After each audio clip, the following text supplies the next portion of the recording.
তামিলনাড়ুর সুলুর এয়ারফোর্স স্টেশনের কোয়ার্টারে এখন নিস্তব্ধতা। মাত্র ৬ বছরের এক কন্যা বাবার জন্য দরজার দিকে তাকিয়ে থাকে। খেলনার পাশে রাখা বাবার দেওয়া ছোট্ট জ্যাকেটটা আঁকড়ে ধরে। হয়তো এখনো মনে হয় বাবা ফিরে এসে তাকে কোলে তুলে নেবেন, কিন্তু সেই কোলে তোলার মানুষটির শরীর এখন ১০০০ মাইল দূরে শীতল কফিনে।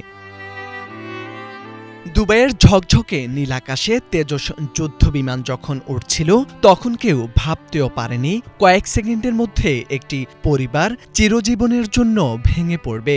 ৩৭ বছর বয়সী ভারতীয় বায়ুসেনার উইং কমান্ডার নমনোস সায়াল যে আকাশে তার স্বপ্ন উড়িয়েছে, পরিবারকে আশা দেখিয়েছেন, সেই আকাশেই তার জীবন শেষ।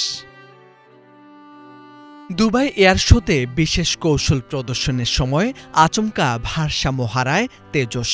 মুহূর্তে বিধ্বস্ত হয় বিমানটি। আগুনে ঘেরা ককপিট থেকে আর বের হতে পারেননি পাইলট। নমনেশের স্ত্রী বায়ুসেনার সদস্য।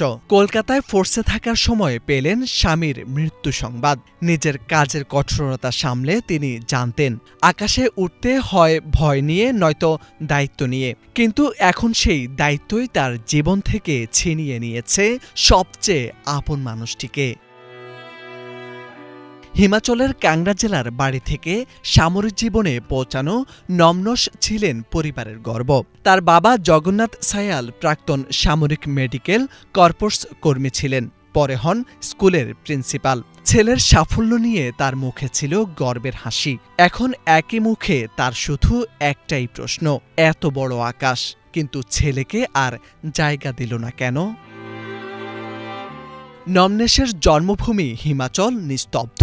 বর্তমান ও প্রাক্তন মুখ্যমন্ত্রী সকলেই নমনেশকে নির্ভীক ও বীর বলে শ্রদ্ধা জানিয়েছেন।